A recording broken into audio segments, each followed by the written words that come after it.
Avvalgi davrlarda ulug'larimiz qarz bergan odamidan hadiya olmagan ekan.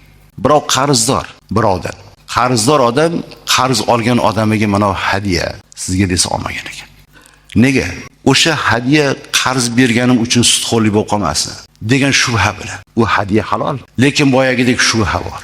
Imom Azam bir insonni darvozasini taqillatdilarda kunga chiqib turdilar. Darvozaning soyasi, devorning soyasida tursalar bo'ladi. Kun nihoyatda jazirama issiq. Taqillatib kunga chiqib turdilar, quyoshning tig'iga.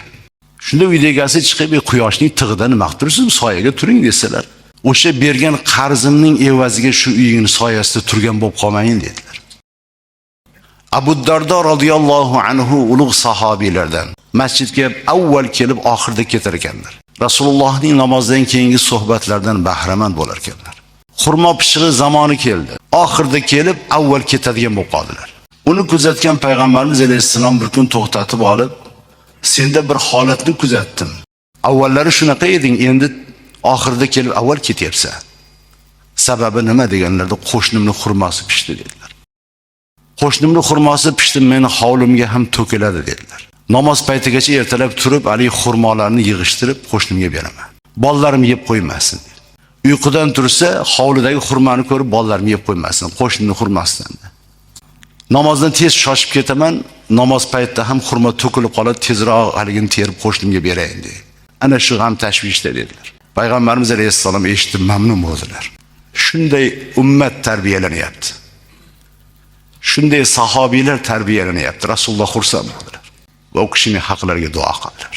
Bu ummat ana shunday ummat. Bu ummat boshqaning haqqidan shunday hazar qiladigan ummat.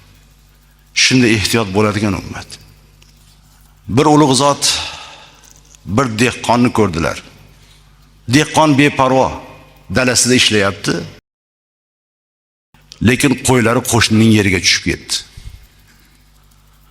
Qo'shnining ekinidan yeyapti. Dehqon parvo qilmadi.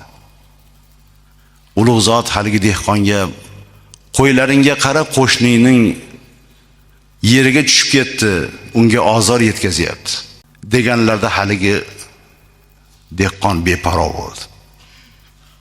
O'zimizga o'xshagan beparvolik bo'lgan boshqalar, ular ham inson. Shunda ulug' zot aytdilar: "Sening ko'zingga qo'ylarim qo'shnimning maysasini yeyapti deb ko'rinyapti-yu, lekin mening ko'zimga qo'shnining maysalari qo'ylaringni yeb qo'yapti" dedilar. "Sen xursand bo'lmagin, qo'ylaring qorni to'yapti" deb. Asli qo'ylaringni u o'tlar yeyapti dedi.